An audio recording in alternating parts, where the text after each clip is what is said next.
Hi, this is Colin from Watch Off the Cuff. Today I'm going to talk about how to properly identify and order the correct capacitor for your watch. A watch that this might apply to would be a Citizen EcoDrive or a Seiko Solar or a Seiko Kinetic. There's also some ETA and Miyota movements do the same. To make that possible, I have a chart so that I can look up the caliber of movement and get the appropriate capacitor for it. The issue is that if you pull the button cell from the watch and use the markings that are there, a very typical one is, say, for example, Panasonic MT920, if you order that by itself, the button cell will come, but it will not come with the appropriately spot welded bracketry or prongs that need to be in place for it to actually properly make connections with the movement, and you will be sorely disappointed. So I have this chart here. It has Citizen, Seiko, ETA, Miyota, Omega, and it's got some obsolete crossovers as well. This is available on watchoffthecuff.com for $1.99 digital download.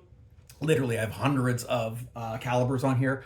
Or if you'd be interested in becoming a member of the YouTube channel for 99 cents a month, I'll be putting out a video shortly, like in the next couple of days, that will give you a code for this as a free download for people that become members of the channel. Anyway, enough of that. Let's go to the bench and I will show you exactly what I mean. Okay, I said we're going to the bench, and I guess I lied because I have one more comment I want to make. I've made it sound like the chart is the end all and be all.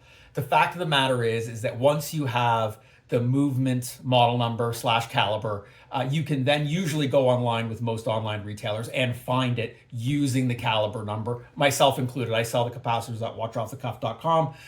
So if you go to any person that sells these things online, put in the movement number / caliber, they should be able to bring it up.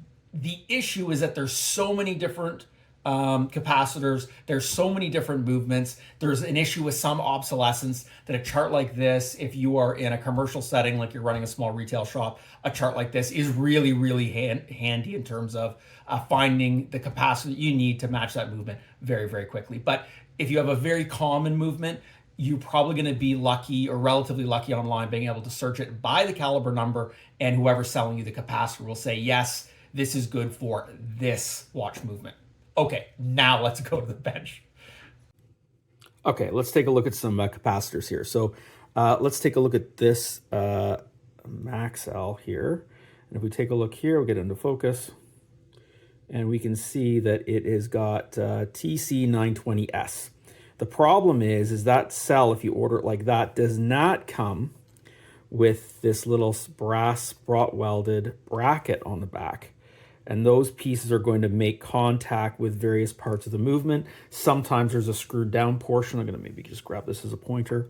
So this there may be a small screw or a small tab that hooks into. Without that, this won't make proper connection with the movement, and you are going to have exactly what's written on this little button cell, which is this Maxell TC920S. So another example, you say, okay, well, maybe it's going to be a little more unique. So I pulled a couple here. Another very common one is one like this, which is the Panasonic MT920. However, you can see that's got this very long bracket. Actually, this one came out of this packet. I put the old one when I replaced it back in here, which is the Seiko 3023 4X. This is what you need to order because without it, you will not get this brass bracket that's spot welded. So you're thinking, okay, well, maybe there's just that one, but here's another Panasonic MT920 over here. And it has a different set of brackets. There's a little sticker on the back of this one. So we've got this little tab here and another one over here, which is decidedly different from this one as well. So here's another one. This is also, and you see a trend, the Panasonic MT920 is fairly commonly used. And on the back, we have a different tab altogether. Now you're thinking, okay, well, look at this one. This one, oh, the spot welding on the back is different. However, the actual model on here is, it's going to be a CTL, I think, a CTL 920F.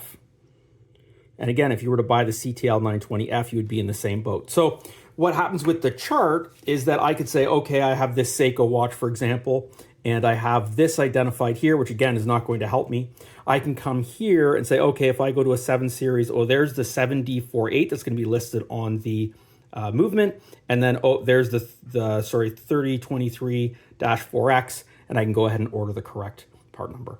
So like I mentioned before, this chart is available as a digital download on watchoffthecuff.com. And if you become a member of the channel for $99 cents a month, I wish, that download would become free. There's a members only video that's coming out shortly with a code, and you can download that chart for free for your own use, your commercial shop, or as a hobbyist. Thank you very much.